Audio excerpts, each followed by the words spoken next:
የአርቲስት ገነት ንጋቱና የሁለገቡ የጥበብ ባለሙያ የአንተነህ ተርቁ ቃለ መጠይቅ ከባድ መዘዝ አስከትሏል።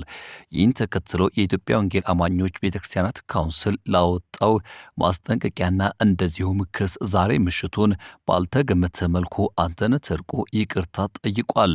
ይቅርታ ከመጠየቅ ባሻገር ከባድ የተባለ ስቃይ ውስጥ እገኛለሁ ብሏል። ይህን እርሱ በይፋ ያስተላለፈው መልእክትና ተያያዥ ጉዳዮችን እንድትከታተሉ ጋብዘናችኋል። በቅድሚያ ለቻናላችን አዲስ ከሆናችሁ ሰብስክራይብ በማድረግ የደወል ምልክቷን እንድትጫኑ በአክብሮት እንጋብዛለን። ይህ ኢትዮ ግሎባል 360 ኒውስ ነው። ለወቅታዊ እንዲሁም አዳዲስ ጥበባዊ ጉዳዮች ሁሌም ቢሆን የኢትዮ ግሎባል 360 ቤተሰብ ወዳጅ እንድትሆኑ በአክብሮት ጋበዝን። መልካም ቆይታ። የአንተነህ ተርቁን ይቅርታና ያነሳቸውን ያልተገመቱ ጉዳዮች እንድታደምጡ ጋበዝን።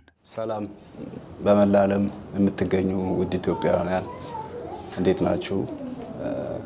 በመጀመሪያ ያው ለፋሲካ በዓል እንኳን አደረሳችሁ ላለው።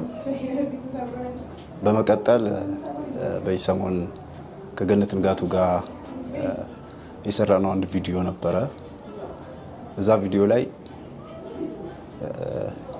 ያው እኔ የተጠቀምኩት ወጣቱን ለማስተማር ወጣቱ እንዲያቀው በማለት ነው እንጂ እኔ የፕሮቴስታንት እምነት መንቀፌ ወይም ፕሮቴስታንት እምነት እነሱን መስደቤ መናገር አይደለም።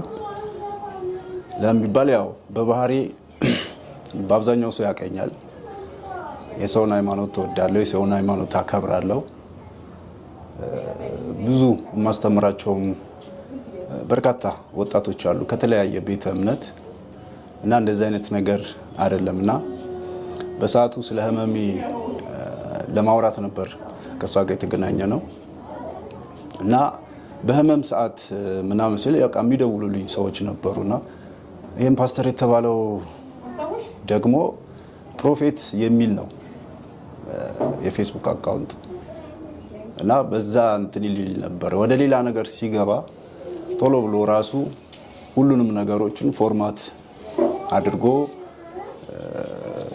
እንደገና ደግሞ ስልኩንም እንትን አላለም። ለምን ይሄ ነገር ይመጣል ብዬ አልጠበቅኩም። ይሄ ነገር ይመጣል ብዬ በጠብቅ እያንዳንዱ ነገር ሪከርድ አደረግ ነበር ወይም ስክሪንሾት አደረግ ነበርና ያኔው በቃ እንደዛ ሲለኝ ከደነገጥኩኝ በኋላ ስልኩንም ራሴ ነኝ ዲሊት ያደረኩት። እሱ ያኔውም እንትን አለ ማለት ነው። ስለዚህ ፕሮፌት የሚል የፌስቡክ አካውንት ነበረ።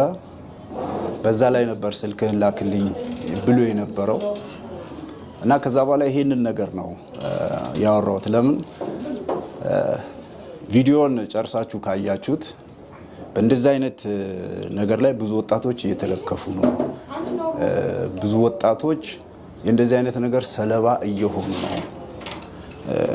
በሃይማኖት ታካው በእስልምናም ይሁን በክርስትናም ይሁን በጴንጤውም ወገንም ይሁን እንደዚህ አይነት ሰዎች አሉ እና ራሳቸውን እንዲጠብቁ ራሳቸውን የምታወሩትን ሰው እንድታቁ በሚል ነው ይሄ ነገር እንትን ያልኩት እንጂ የኦርቶዶክስን ለማሞካሸት ወይም ደግሞ የጴንጤን እምነት ለመገልበጥ ወይም ደግሞ ስም ለማጠልሸት አይደለም። ለምን በየቦታው በእኛም ቦታ ቢሆን ትክክለኛ አስተማሪዎች አሉ፣ ውሸታም አስተማሪዎችም አሉ በሁሉም ቦታ። ስለዚህ እኔ ያው ወጣቱ እንዲማርበት ወጣቱ ከእንደዚህ አይነት ነገር ልጸልይልህ በሚል ሌላም ነገር በሚል ወጣቱ እንዳይታለል በሚል ነው ይሄ ነገር ልናገር የቻልኩት። እኔ ከዚህ በፊት እንደዚህ አይነት በሃይማኖትም በምንም ጣልቃ ምገባ ሰው አይደለሁም። የሰውን ሃይማኖት እምወድ የሰውን ሃይማኖት ማከብር ሰው በማንነቱ እምወድ ሰው ነኝ። አስተዳደጌም እንደዛ አይደለምና በዚህ ያው ብዙዎች ተከፍታችኋል፣ ተከፉም ይገባል እና ያለው ነገር ይሄ ነው። እኔ ይሄንን ነገር ከራሴ ፈጥሬ ወይም ሌላ ነገር ሳይሆን በቃ ይሄንን እኔን የሚከታተሉኝ ብዙ ወጣቶች አሉ። እኔን የሚደግፉ ወይም ደግሞ የኔን ምክር የሚሰሙ ብዙ ወጣቶች ስላሉ ከእንደዚህ አይነት ነገር ራሳችሁን ጠብቁ ከሚል ነው እና አውቃለሁ እንትን ሊላችሁ እንደሚችል አጠቃላይ እኔም በሆን ይካፋኛል እኔም በሆን እንትን ላለው ግን ይሄ የተባለው ነገር ደግሞ ለክፋት የሆነ ነገር አልነበረም ወይም ደግሞ ለእንትንም የተደረገ አልነበረም። አሁን ላይ እኔ ህመሜን በማስታመም ላይ ነኝ ያለሁት፣ ስቃይ ውስጥ ነኝ ያለሁትና ያንን የማረግበት ምንም አይነት ሲቹዌሽን የለም።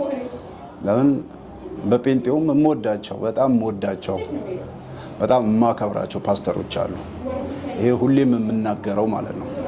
እንደዚሁም በኦርቶዶክስ ውስጥ የምወዳቸው ሰዎች አሉ፣ በጣም የምጠላቸውም ሰዎች አሉ አስተማሪዎች። በእስልምና ውስጥም እንደዚህ በጣም የምወዳቸው ኡስታዞች አሉ፣ የእነሱን ትምህርት ሳገኝ የምከታተለው። እንደዛውም ደግሞ በሁሉም ሃይማኖት ላይ የሚያስተምሩት ትምህርት ወይም የሚናገሩትን ንግግር የማልከተላቸው ብዙ ሰዎች አሉና ነገሩን ከመልካም ነገር በማየት ነገሩን እንድታቀሉትና ነገሩን ይቅርታ እንድትሉኝ ይቅርታም እንድታረጉልኝ። እኛ ቤተሰብ ውስጥ ሙስሊም አለ፣ ኦርቶዶክስ አለ፣ እንደዚሁም የፕሮቴስታንት እምነት ተከታይ አለ። እንደዚህ አይነት ነገር የለም። ሀገር ነች። እንደ ሀገርም ደግሞ ሲታሰብ ሁሉም ተከባብሮ ተዋዶ የሚኖርባት ሀገር ነች ያለችውና እና ያው የተለያዩ ሰዎች ስለተለያየ ነገር አውርቻለሁ። የተለያዩ ሰዎች የተለያየ መልእክት ይልኩልኛል። እማከብራችሁ እምወዳችሁ የፕሮቴስታንት ዘማሪያን፣ የፕሮቴስታንት አገልጋዮች፣ የፕሮቴስታንት ፓስተሮች እንዲሁም የፕሮቴስታንት እምነት ተከታዮች በሙሉ እኔ ይህንን ነገር ለማጥላላት የተጠቀምኩት ሳይሆን ወጣቱ በቃ ነገሮችን እንዲያስተካክል ራሱን እንዲፈትሽ በማለት ነው እንጂ በጣም ወዳቸው ክፍለ ሀገርም ቢሆን በጣም ወዳቸው ፓስተሮች አሉ ጓደኞቼ።